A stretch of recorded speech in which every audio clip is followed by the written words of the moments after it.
ఇక్కడికి వస్తుంటే ఆ వీడియో చూసిన విలేకరు అడుగుతాడు, ఏ పార్టీలు ఉన్నావు సార్ నువ్వు అంటే, ఏ పార్టీలు ఉండాలనో గా పార్టీలనే ఉన్నా.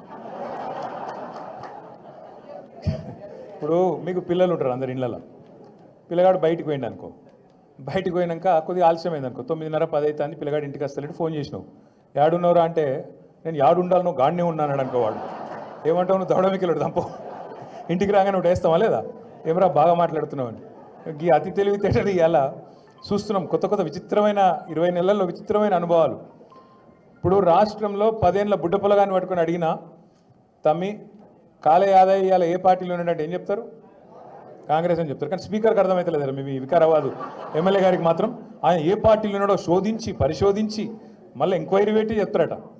ఇంకా విచిత్రం నేను చూస్తా ఉన్నా, అంటే రేవంత్ రెడ్డి గారి పరిపాలన వచ్చినాక, కాంగ్రెస్ పరిపాలన వచ్చినాక అనుభవాలు ఎంత తమాషాగా ఉన్నాయంటే, పాపము ఆ ఎమ్మెల్యేల పరిస్థితి 10 మంది పోయినోళ్ళు ఎట్లా తయారైందంటే, అయ్యా మీరు ఏ పార్టీలో ఉన్నారంటే సుప్రీంకోర్టులోనేమో మేము బీఆర్ఎస్లోనే ఉన్నాం, కేసీఆర్ నాయకత్వంలో ఉన్నామని అక్కడ రాస్తాను. మరి నువ్వు కండువా కప్పుకున్నావు కదా అంటే, ఏ దేవుని కండువా, అది కాంగ్రెస్ కండువా కాదు, ముఖ్యమంత్రి గారు బాగా దేవుడు అంటే ప్రేమ, అందుకే మాకు దేవుని కండువా కప్పిండు. ఇట్లా విచిత్రమైన ఒక పరిస్థితి గత 20 నెలలుగా హైదరాబాద్కి వెళ్ళి మొదలు పెడితే కింద ఉండే ఒక చిన్న పల్లెటూరు దాకా అదే పరిస్థితి కనబడుతూ ఉన్నది. చాలా గమ్మత్తైన పరిస్థితి. ఒక ముఖ్యమంత్రి ఎట్లా ఉండాలో, రాష్ట్రానికి ఎట్లా నాయకత్వం వహించాలో, ఎంత అద్భుతంగా పనిచేయొచ్చో భారతదేశానికి చూపెట్టింది మన నాయకుడు కేసీఆర్ గారు. కానీ ఒక ముఖ్యమంత్రి ఎట్లా ఉండొద్దో, ఎట్లాంటి మాటలు మాట్లాడొద్దో, ఎటువంటి పనులు చేయొద్దో చూపెడుతున్నది రేవంత్ రెడ్డి గారు. నాకు తెలియక అడుగుతా, ఇప్పుడు ఇక్కడ ఇంతమంది వచ్చారు, మీరు పరిగికి వెళ్ళి లోపల చాలామందికి చాలా కష్టాలు ఉంటాయి. ఇప్పుడు కొద్దిగా సురేందర్ బయటపడ్డాడు, మల్లేష్ బయటపడ్డాడు, కొంత కష్టం గిట్లున్నది గట్లున్నది అని చెప్పారు.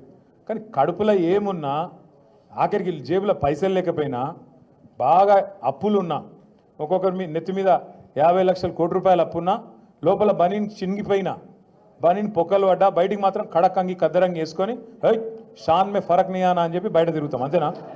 అట్లే ఉంటామా లేదా? ఎందుకంటే అట్లుంటేనే మళ్ళీ ఎవడన్నా పైసలు ఇచ్చి ఓడిస్తాడు, లేకపోతే ఓడిస్తాడు అప్పు మళ్ళీ ఎవడు ఇయ్యాడు కదా.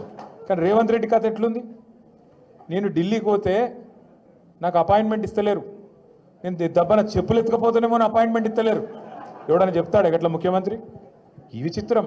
ఇప్పుడు దబ్బన ఒక మాట అనుకో, నేను మహేష్ రెడ్డి అన్న దగ్గర అప్పు తీసుకున్నా, ఎంతో 1 లక్ష రూపాయలు అప్పు తీసుకున్నా అనుకో, తీసుకొని మహేష్ అన్న నాకు బాగా కష్టం ఉందే, జరా ఒక నెల రోజులు ఇస్తా అని చెప్పిన.